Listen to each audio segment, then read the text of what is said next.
Welcome to Engaging ESG, the new podcast that considers what it takes to get ESG comms right and how it can go oh so wrong.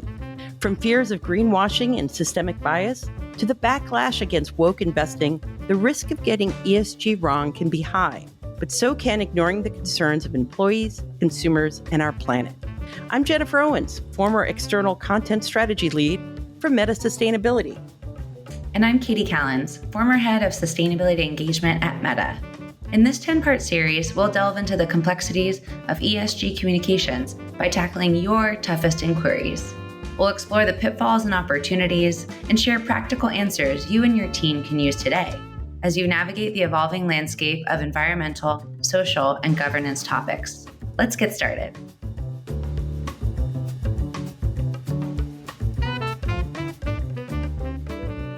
Hello and welcome to episode 9 of Engaging ESG. Today we're answering your questions about all things ESG comms and offering up this awesome reminder that if you're joining us for the first time, please check out our earlier episodes. They're all there in the feed. And please help us grow by sharing our show with your favorite ESG professional. Yes, today I'm really excited to turn the mic over to you, our audience, who's been giving us such great feedback about the show thus far. Thank you. And, here's some discussion of topics that maybe we haven't mentioned too much, or maybe ones that we haven't touched on in detail. And so you asked them and we're answering them. Well, okay. So on that note, I need like some sort of sound effect. I'm looking at all the questions. So I'm going to pull this one out for you. How do you customize your ESG comm strategy for a global audience, especially when your company is US based? I have a feeling this was one of our former coworkers talking to us. Definitely. I think, this is a great question. I think many folks listening work in global companies that have a lot of variability in terms of how much their executives or their teams understand the concept of ESG. And one thing that I find so interesting about this work is kind of the global push and pull of different regions. I saw this at Meta and Google, and I'm sure other folks have as well, as, in many ways, our European colleagues and those based in EMEA are a bit ahead of us in terms of accepting that climate change is real, having national policies around it, and the government push there has kind of ensured that the business community is also a couple steps ahead. And then you have US companies who are in a little bit of a different socialization state, shall we say, with ESG, putting it lightly. And they are feeling this pull from Europe. And then also they have HQ, which is maybe not fully up to speed or socialized on the ESG topics. And I think this is a really interesting tension because we used it in the past to kind of strategically get more support for ESG. Look, like where we're going. Where are you going? And like, how well is your kind of EMEA strategy and EMEA communications going? Right. As a company? And is there a desire for more growth or engagement there? ESG sustainability communications can often be used as a really nice carrot because no doubt that you have European counterparts and customers that are looking for this information. And that can kind of help guide how you think about a globalization strategy, which is not to say that it is important to also think about this for a LATAM market and Asia as well. But I feel like as far as the maturity curve, that's what I've seen a lot of. How about you, Jen? Yeah. Well, and that's the thing with APAC and LATAM is always remembering that they're part of this conversation too. And that because you can get kind of pulled into the giants of the conversation right now when actually a lot is happening. And we do need to bring in all of Asia, that where the emissions are coming from in China. This is super important to us as a planet, but it tends to be this hegemony of US, UK, or EU. So it's important. It's a constant reminder that if you're a global company, this is a global strategy. It's as simple as that for me. Yeah. Definitely. I think it's really a great opportunity to engage your US counterparts and maybe let them know that, we are a little bit behind, and use that also as motivator Yeah, sometimes to get definitely. folks up to speed. Always like a little competitive spirit in business. Yes, but for sure. Okay, that was a great first one to start us off. Maybe I will switch us over to our second question here, and Yeah. we'll have you start us off, Jen. Okay. So this question asker poses the question: how do we build a dialogue with an eager partner with limited resources? I want to be sensitive Oh, to yeah. this situation for them, but also they're an important partner for us in our stakeholder engagement strategy. For sure. And it starts with over communicate, over communicate, over communicate. And I think one of the areas that often happens, like a moment of frisson with any outside partner, but especially kind of smaller, like we're so eager to do something, is that they don't realize how slow it can take a big behemoth company to move on something. And so it is about over communicating of like, these are the steps. This is the workflow it takes to get content approved. Everything we do will have to run through legal. Everything Right. we create will have to run through brand. So just from a workflow process is just being really clear. And that's on us as the bigger partner in this area and who know how the inner workings of these things go, is to communicate that so that they're not surprised, because they're always surprised. Everyone's surprised. You've taken it as the norm because you've had to live in it for so long. But Right. when you explain it to outsiders, like all the different steps that'll have to happen, it's always kind of like eyes go wide. But I think it's what's going to be expected, who will do what. And there is always an expectation that the big company has all the resources. And Mhm. I have yet to find that is the case. It's like everybody cries for more resources. It's just, how loud, how big, and all the like. So I think it's constantly auditing in a sense of who can do what, who is responsible for what, and just to set expectations of what will get done and how and when, and also to respect the partner. Mhm. That yes, you are the big company, you have some big platform, but this partner comes with probably an expertise, a dedicated audience, and their numbers may be smaller, but they may be way more passionate. And so have that engagement, respect for the partner.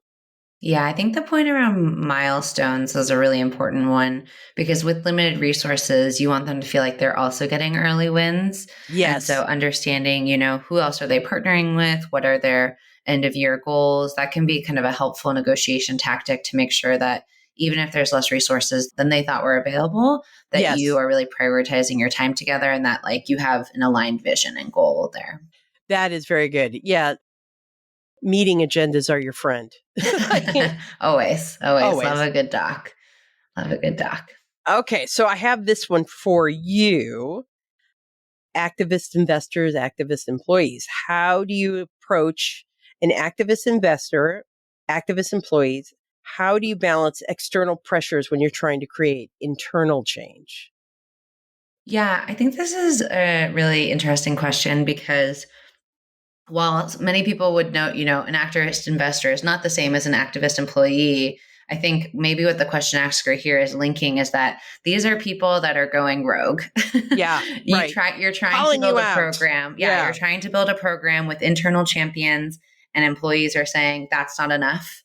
You're trying to work with investor relations and the board and kind of set an external guide and comm strategy, and there's investors that are saying that's not enough. And I think, as we've experienced this a couple of times in our career on the investor piece. I think this really comes back to relationships.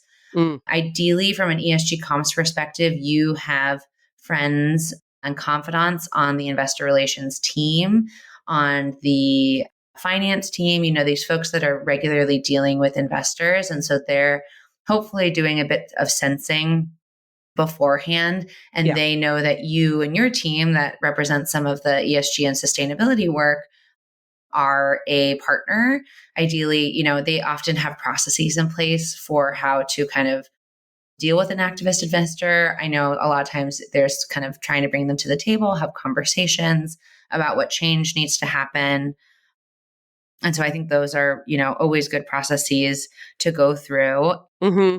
And yet, if this investor is asking for more action on climate or more aggressive targets on something related to ESG, in some ways, I say, bring it on. Yeah, use it to your advantage. Yeah. Hello, comms executive. Yes. Yeah, I think that there's certain executives and folks within organizations that maybe won't listen until there's a really loud external voice. And while I do not think this is a business strategy, please do not take this as like, yes, go seed some investors to become activists. I do think it's an interesting opportunity.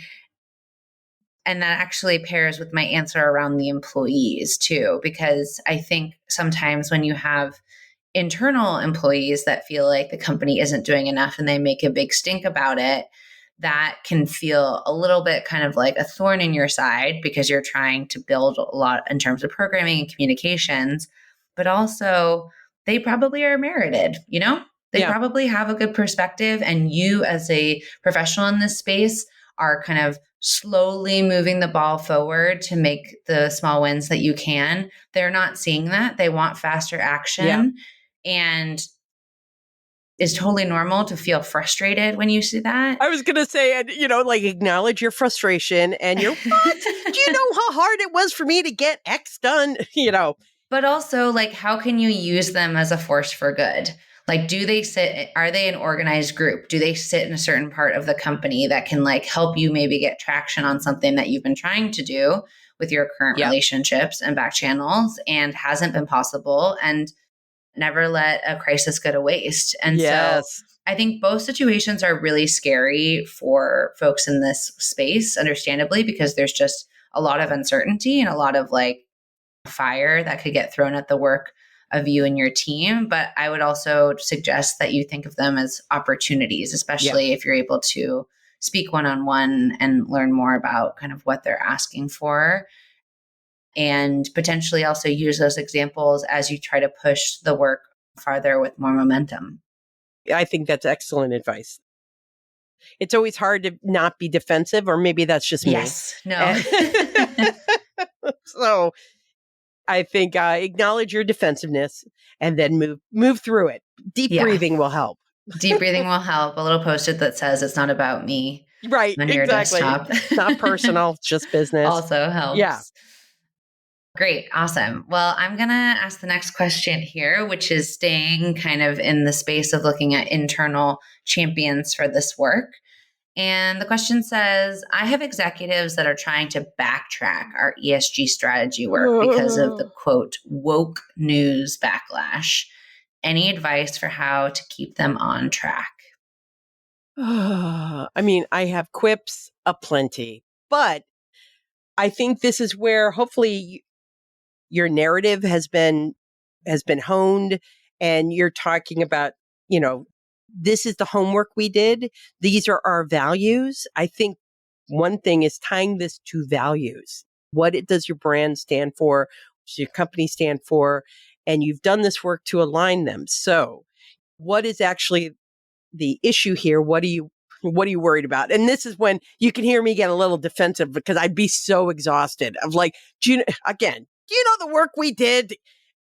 So we're going to do deep breathing through it, and I would say one of the things to do is to get very schooled into what's exactly the pushback that is touching a nerve for your leadership. Is it about the stock price? Is it an activist investor that is anti-ESG? What is the actual problem? Because unlike, when my dad comes for me from something that Fox News said, don't just flare and start throwing metaphysical punches. You got to actually hear what the actual point is that's coming, because only that way, let the rest of it is extraneous. Get down to what the frisson is. What's the nerve point? And then hopefully you've done your values and you can make I don't know if argument is the right word, but you can point out that this is core to our being. This is core to our value. And we believe in these great things. I don't know. What do you think? Yeah, no, I think that's spot on. And the other thing that maybe could be helpful too is think about other like controversies that your company has been through that also had to do maybe with news and backlash and harkening back to that. And if it's a useful example, reminding the executive of how you made it through that time and, things will change. And I think that can also be helpful as like you doing a framing reference point a little bit around how, yes, this feels new and hard and scary, but it is similar to many challenges that business leaders go through. And so we're going to stay the course like we have in the past. Yes. And good luck. Godspeed. Definitely. Okay. How do you build executive support for ESG within a company? So I think here I'm going to assume there are some pieces and parts in place, and you're kind of wanting to bring them together, have a more comprehensive ESG strategy. And you can do a lot of stuff from the grassroots up, but you always need executive buy-in to put resources to it, to say this is important. What would be your first steps? Yeah, I think to your point, executive buy-in is ideal and often a lot easier to talk about than actually to get. So I think starting with your own executive leadership chain and thinking about where you and your team sit in the organization and where your executive has relationships. Go with folks that are already friendly. Right. And then, of course, within the space of ES&G, depending on what topics you're prioritizing, there's going to be key cross-functional team members and executives to bring in. But I think sometimes if you're just starting on this journey, it's a little easier to identify who are the friends, who are the people we already know, and kind of do a bit of a mapping exercise with your executive leader. Another thing that I've seen work really well is doing a type of kind of ESG council or sustainability council. Yeah. Where you basically identify who the key leaders are, kind of get them socialized on the movement the company is going in. And then yourself or potentially your executive or your leader starts kind of chairing conversations. It's kind of like a little like mini ESG board of directors. And it's kind of formalizing, it's starting the frame to kind of let the concrete set a little bit. Completely. And that gives then you and the partner teams that are driving this work across ESG the opportunity to maybe have quarterly or bi-monthly opportunities to report out on the work that you're doing and kind of get input. I think identifying with your leadership, who's on this council and therefore like, how can we empower them as decision makers? People love thinking that their input is valuable and everyone has a bunch of meetings on their calendar. So if you can be really thoughtful about not only what gets shared on these calls, but also how you're kind of getting a pulse check from these executives to sign off. Yeah. That will make them want to show up and participate. Oh, I love that. That is great. And once again, this is the theme of this meeting or this episode is meeting agendas are your friend. Yeah. And expectation setting, right? Yeah. If you can get in front of people of what you'll be talking about, how it relates. If you're at a point where you're starting to do these types of presentations to the board, of course, that's also super relevant. But yeah, I think a mix of folks who are friendlies, who are already on your side, and then also maybe some reach candidates. There's always going to be teams and individuals that are a little harder to bring in. Yeah. And that could be because they don't totally buy into the ESG strategy for the company, or they have 12,000 things on their plate. And so identifying them as, folks that are priority to bring in and thinking through how to do that without spending all of your energy on those folks on that are the one reach candidate. Yeah. Because, their buy-in will be so tempting to go after, right? You're like, oh my gosh, even that team supports this effort. Yeah. But it's a balance. It is a balance. And actually, the topic of balance, I think, is a really nice segue into our next question, which gets to the E, S, and G priorities. So as a reminder, it stands for environmental, social, and governance. And this person asks, how do I differentiate between competing ESG priorities in my communications? is there one letter or focus area that is more important than others? Well, I mean, certainly we don't talk a lot about the G in these episodes, the corporate Yeah. governance. That stuff is the SEC reporting and sharing about how the company is actually run and the like. Certainly that's important. That comms tends to be, in my experience, very regimented. You know what you're going to say and when you're going to say it. And so it's hard to say that it's not as important. I just think that that's going to do what it must be done. And you better do it right or you'll get in trouble. But with the E and the S, I think part of it comes down to the goals of the company, the narrative of the company. I mean, who is to say that diversity and inclusion is more important than sustainability and climate change? We're not here to stack rank the two. Definitely, I think we're going to talk about it in our next episode, is how to bring them together. But I think, but we can only do so many things. You can't boil the ocean. I think it comes down to, when you've done that homework about the narrative of what the values are for your company and the brand and all that sort of jazz, that's going to point you in the direction of who gets a little bit more attention from you, I think. What do you think? No, I think that's right. And I think that, another thing to take into account is, where is your company naturally already leaning?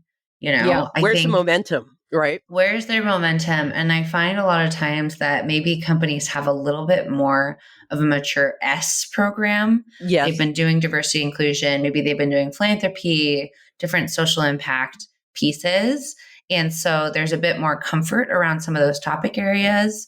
Whereas the E and the G are a little bit newer and still taking a little bit more time for folks to get up to speed with. And so I think if you can do a little bit of that kind of assessment of like where there's already momentum and resources, that can then also help you identify where to put a little bit more energy, because there hasn't been as much of a maturity scale.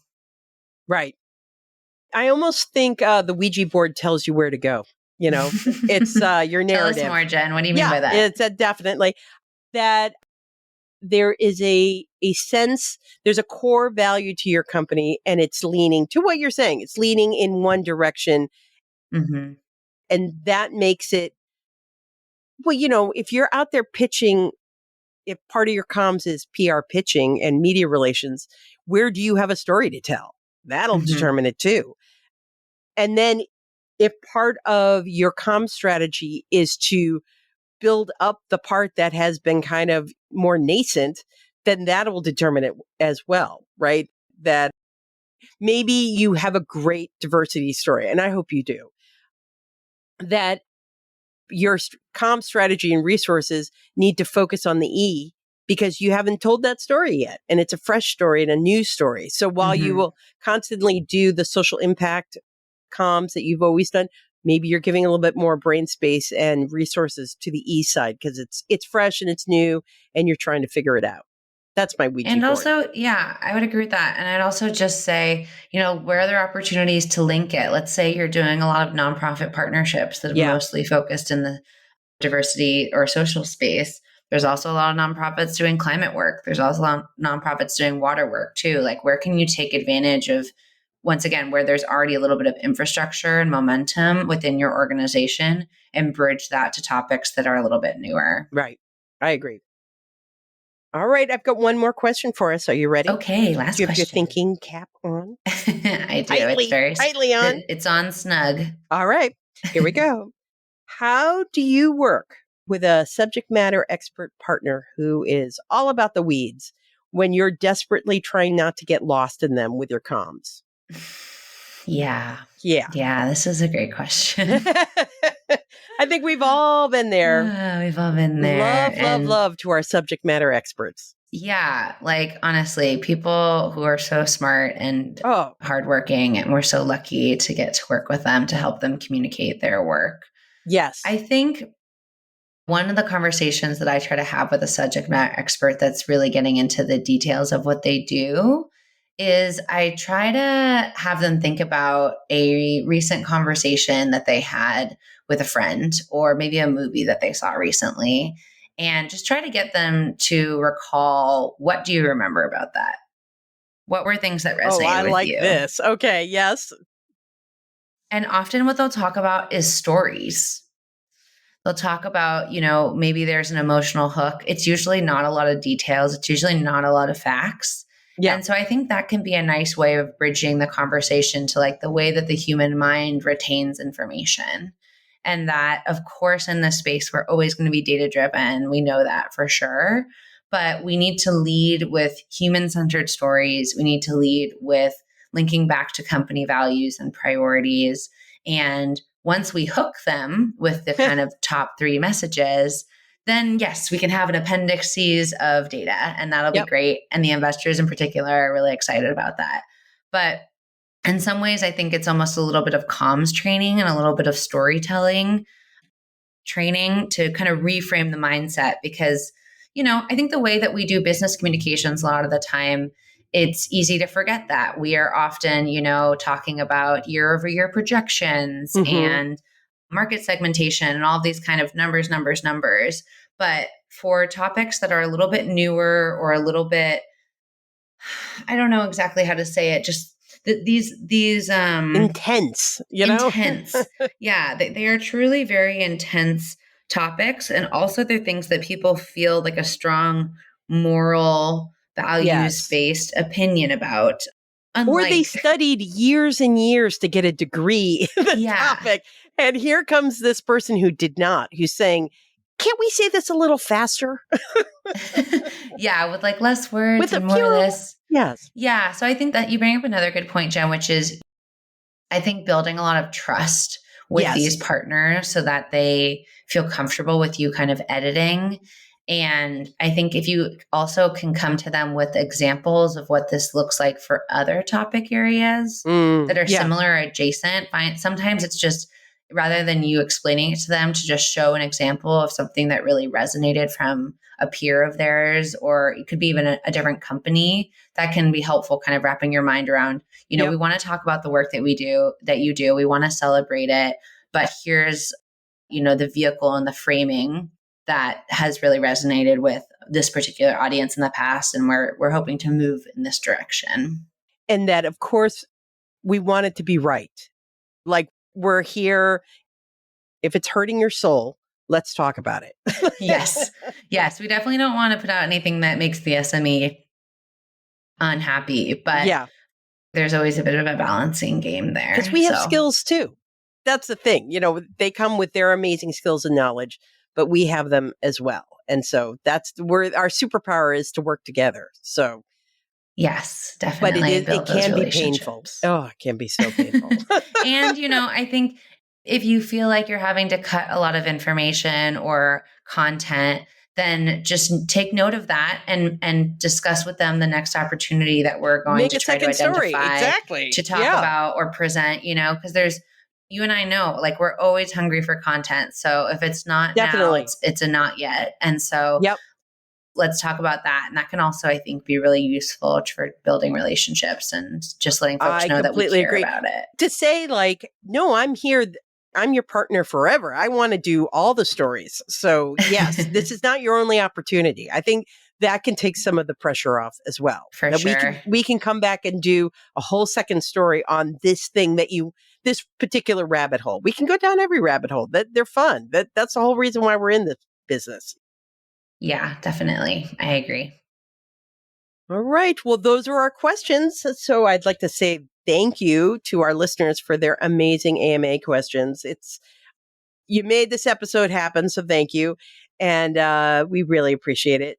This work isn't easy, but hopefully we're helping with our little bit of our guidance. We see you, and we want to help you, see the path forward to engaging ESG at your own company. Yeah, this was a really fun discussion today, and hearing what our listeners are thinking about helps kind of build my understanding of this space as well. So thanks for continuing the conversation.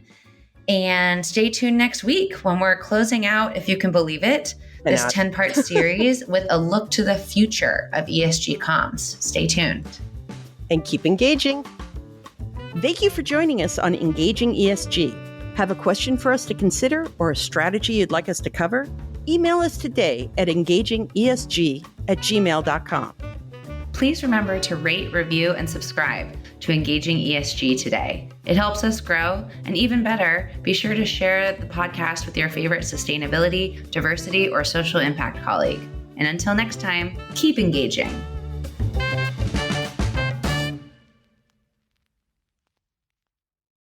This podcast is part of the Sound Advice FM network. Sound Advice FM, women's voices amplified.